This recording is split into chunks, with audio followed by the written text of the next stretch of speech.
Hey guys, welcome back to my YouTube channel. तो आज हम legend of dragon king series को फिर से कंटिन्यू करने जा रहे हैं। तो जैसे कि हमने प्रीवियस एपिसोड में देखा था, दोनों आपस में बात कर रहे होते हैं कि एक्चुअली में मैटर नहीं करता है, अगर हमारी जो क्लास है वो 2 रैंक से गिर भी जाएगी तो भी क्या हो जाएगा। दूसरा बोल रहा होता है कि तुम्हारे अंदर कोई भी टीम ओनर है ही नहीं। तो एपिसोड नंबर 54 की स्टार्टिंग होती है, हमें गाइडेंस ऑफिस का सीन दिखाई देता है। वहाँ पे जो हेडमास्टर होता है वो बोल रहा होता है, टीचर वो तुम्हें स्टूडेंट को एक्सेप्ट करना पड़ेगा। बाकी सभी इन्वेस्टिगेशन को पास करने के बाद इस लड़की के पास है क्वालिफिकेशन क्लास 0 में एंटर करने के लिए। हमें एक लड़की दिखाई देती है, टीचर वो उसकी तरफ देख रहा होता है। वो चोंगटियान बोलता है, हमारे जो क्लास 0 वो सिर्फ मॉन्स्टर्स को एक्सेप्ट करते हैं, ऑर्डिनरी लोग नहीं आ सकते हैं। इसके पास सिर्फ एक ही रिंग है, तुम क्या सोच रहे हो ये आ सकती है क्लास 0 में? टीचर बोलता है, मतलब प्रिंसिपल क्लास 0 की बात करें तो टीचर वो मुझे लगता है ना कि तुम्हारी क्लास 0 को थोड़ी बहुत एडजस्टमेंट करनी पड़ेगी कि कैसे वो चलती है। उसमें मैं बिलीव करता हूँ कि गुयू और जीजी में कोई भी प्रॉब्लम नहीं है, पर जो जांग यानजी वांग जिनजी थे वो दोनों टूरिंग्स के जीनियसिस थे। वो टांग बुलिन के लिए क्यों छोड़ के चले गए क्लास 0 को, जिसके पास सिर्फ एक ही रिंग है? जब से जांग और वांग चले गए हैं छोड़ के, तो क्लास 0 की स्ट्रेंथ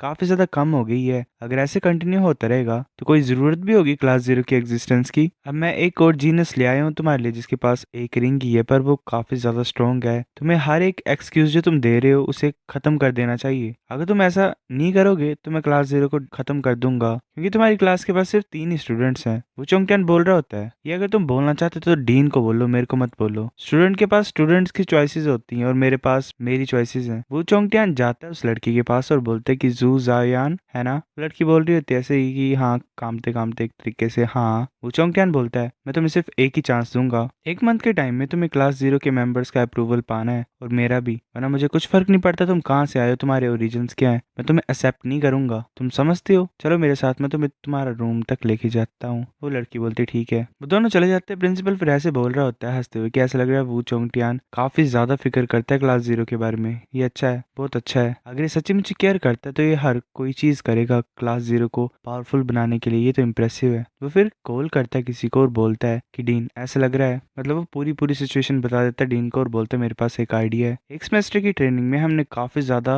रिसोर्सेज को यूज किया है क्लास 0 के ऊपर, हमने काफी ज्यादा खर्चा कर चुके हैं हम उनके ऊपर, और इसी के रिजल्ट में जैसे मतलब 2 स्टूडेंट छोड़ के चले गए, अब जो अकेडमी के बोर्ड ऑफ डायरेक्टर्स हैं वो हमारे डिसीजन के ऊपर क्वेश्चनिंग ही कर रहे हैं एक तरीके से। मुझे लगता है कि टाइम है एक अपॉर्चुनिटी को फाइंड करने के लिए, ताकि क्लास 0 अपनी एबिलिटीज बाहर दिखा पाए। सेम टाइम पे हम देख सकते हैं कि हम उनके ऊपर खर्चा कर रहे हैं तो वो फायदे का है कि नहीं। डीन बोलता हाँ, मैं भी सेम ही आइडिया सोच रहा था। एज तो वो अभी भी यंग है, वो नहीं जीत पाएंगे, पर अगर उनकी परफॉर्मेंस जरा बुरी नहीं होगी तो हमारी एकेडमी को अच्छा प्लेस मिल जाएगा। उस टाइम पे सभी जान जाएंगे कि जो ईस्ट सी एकेडमी है उनकी जो टीचिंग एबिलिटीज है वो स्ट्रॉन्ग है, और जो टीचर्स हैं वो भी काफी ज्यादा क्वालिफाइड है। फिर इसी तरीके से नेक्स्ट सेमेस्टर काफी ज्यादा टैलेंटेड स्टूडेंट्स आएंगे। प्रिंसिपल हंस रहा होता है, बोलता है कि हाँ मैं अरेंज करता हूँ, अब मेरे शायद किसी तरीके के कंपटीशन को अरेंज करने के लिए प्लान बना रहे हैं। हमें द्वारा वो चौंकटियान दिखाई देता है। वो बोलता है कि ये तुम्हारा रूम। लड़की देख रही होती है रूम की तरफ, वो कुछ ज्यादा सुंदर होता है। जू बोलती है कि मेरे पुराने स्कूल में भी मेरी फैमिली ने बोला था कि काफी ज्यादा अच्छा रूम देना मेरे को, पर इस रूम के कंपैरिजन में वो तो कुछ भी नहीं है। बुचोंगटियान बोल रहा होता है गुस्से से कि याद रखो, जो रीजन है तुम्हें इतना अच्छा ट्रीटमेंट मिल रहा है वो ये है क्योंकि तुम क्लास 0 के स्टूडेंट हो। सेम टाइम पे तुम्हें ये भी याद रखना है कि तुम्हारे पास सिर्फ एक ही मंथ है। वो लड़की बोलती है ठीक है। बुचोंगटियान वहां से जा रहा होता है। जू सोच रही होती है क्या ये लेजेंडरी टीचर बुचोंगटियान ये कुछ ज्यादा स्ट्रिक्ट है, ये तो कम्प्लीटली डिफरेंट है उन टीचर से जो हमेशा मेरे को कॉम्प्लीमेंट ही करते रहते थे। वो ऐसे ब्लश मार रही होती है और बोल रही होती है कि ये तो कुछ ज्यादा ही हैंडसम है।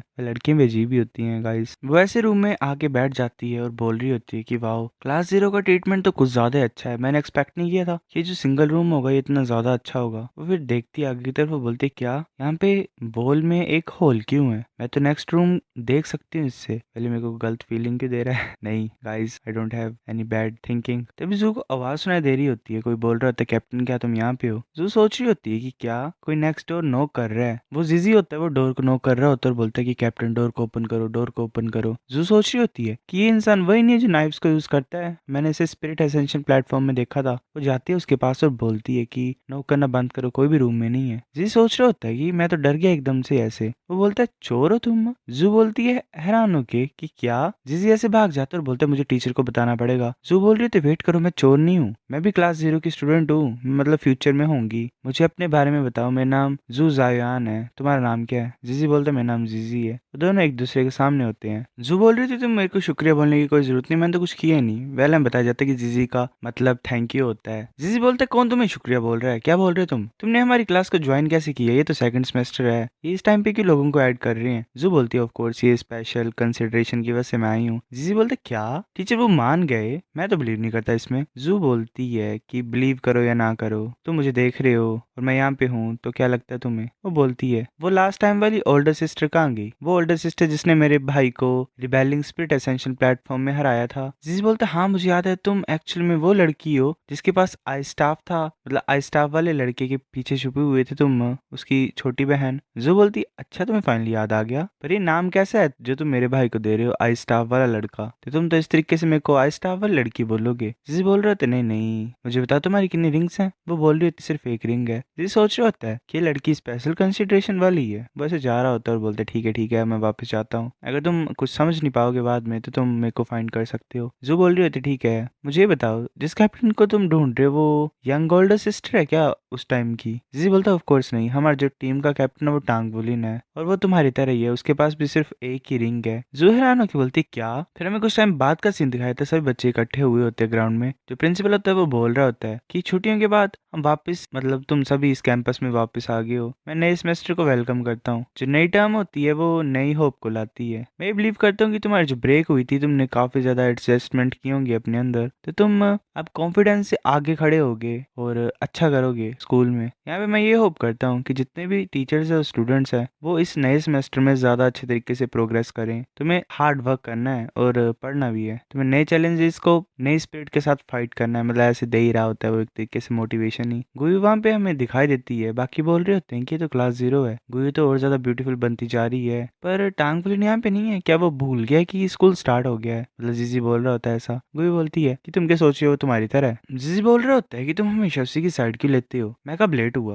और बात रही उसकी तो वो हमेशा लेट होता है। गुई बोल रही होती है कि उसके पास पक्का रीजन होगा। जू सुन रही होती है तभी टांग बुलिन वहां पे पहुंच जाता है और बोलता है मुझे माफ कर दो, मैं फाइनली आ गया हूँ, मैं लेट हो गया। जीजी बोलता है बुलिन। जू देख रही होती है पीछे की तरफ, वो सोच रही होती है ये टांग बुलिन। बुलिन बोलता है कि डीप मेडिटेशन को कंट्रोल करना मुश्किल होता है, जब मैं जागा मतलब मेरी आईज ओपन हुई तो ऑलरेडी सुबह हो गई थी, मैं यहाँ पे बिना ब्रेकफास्ट के आया हूँ। गुई बोलते ठीक है चलो लाइन में लग जाते हैं। बुलिन बोल रहा होता है क्या ये ओपनिंग सेरेमनी अभी भी खत्म नहीं हो रही है? गुई बोलती है क्योंकि ये डायरेक्टर बोलता ही जा रहा है। जिजी बोल रहा होता है कि चुप हो जाओ, हम प्लेटफॉर्म के कुछ ज्यादा ही नजदीक हैं। जो चुप होती है और छुप के देख रही होती है और सोच रही होती है कि ये पर्सन टांग बुलिन है, ये कैप्टन क्लास 0 का, इसकी बड़ी बड़ी आईज हैं, लॉन्ग कर्ली आई लैशेज हैं, मतलब आई लैशेज, सीधा सा ना मतलब नोज है, नाक है, मतलब ऐसे वो डिस्क्रिप्शन दे रही होती है इसकी बॉडी की। वो बोल रही होती है कि स्कूल यूनिफॉर्म को इसने डाला है तो ये तो एनर्जी से फुल लग रहा है, ये तो सबसे ज्यादा हैंडसम लड़का है जो मैंने अभी तक देखा है। टीचर वो को काउंट नहीं कर सकती क्योंकि वो यंग पर्सन नहीं है, मतलब यंग पर्सन है वो और ये यंग मैन है। हम बताया जाता है कि वो चोंगटियान की आइज भी गिरी टांग बुलिन के ऊपर। उसने भी डिस्कवर किया कि जो टांग बुलिन की आइज थी वो और ज्यादा ब्राइट हो गई थी। ये एक साइन है एक तरीके से कि इसकी जो कल्टीवेशन है उसमें ब्रेक थ्रू हुआ है। पर जो टांग बुलिन की स्पिरिट पावर की फ्लक्चुएशन थी वो क्लियरली चेंज नहीं हुई है। अगर स्पिरिट पावर इंप्रूव नहीं होती है तो इसका मतलब जो कॉम्प्रिहेंशन है स्पिरिट पावर की वो थोड़ी सी बदल गई है, ये सिर्फ ज्यादा अच्छी हो सकती है। अगर स्पिरिट मास्टर की बात करें तो आगे बढ़ने के लिए कॉम्प्रिहेंशन बहुत ज्यादा इंपॉर्टेंट होती है। टांग बुलिन का टैलेंट इतना अच्छा नहीं है पर इसकी कॉम्प्रिहेंशन एक ऑर्डिनरी इंसान से काफी ज्यादा अच्छी है। अगर मार्शल स्पिरिट म्यूटेशन की बात करें तो अगर परसेप्शन से कंपैरिजन की बात करें तो ये एक्चुअली में इतना ज्यादा इंपॉर्टेंट नहीं होता है। मतलब इतना रखो कि वो डीप नॉलेज ले रहा है, सुपरफिशियल नॉलेज नहीं ले रहा है, काफी घुमा चढ़ा के बताई है इन्होंने चीजें। फिर वो सब कुछ खत्म होता है तो जू अपने आप को इंट्रोड्यूस करती है। वो बोलती है हेलो एवरीवन, मेरा नाम जू जावियान है, मैं 10 साल की हूँ, मेरी जो मास्टर स्पिरिट है वो स्टार विल आई स्टाफ है और जो मेरी स्पिरिट पावर है वो रैंक 17 की है। तो मैंने सोच रहा था रैंक 17 ये तो मेरे से ज्यादा है। मैंने सोचा था कि जो नई स्टूडेंट होगी तो अगर वो आएगी तो मैं लास्ट में नहीं रहूंगा, पर क्या बोल सकते हैं। वो चोंगटियान बोलता है 1 मंथ के टाइम में तुम्हें अपनी स्ट्रेंथ को प्रूव करना पड़ेगा कि तुम क्लास 0 के लिए सूटेड हो। 1 मंथ के बाद मैं डिसाइड करूंगा कि तुम रहोगे हमारे साथ कि नहीं। सो गाइस एपिसोड नंबर 54 इतना था। अगर आपको वीडियो पसंद तो लाइक करो, नहीं भी लाइक कर दो, शेयर कर दो, साथ कमेंट करके बताओ। अगर आपको वीडियो कैसी लगी सब्सक्राइब करो। तब तक के लिए बाय बाय।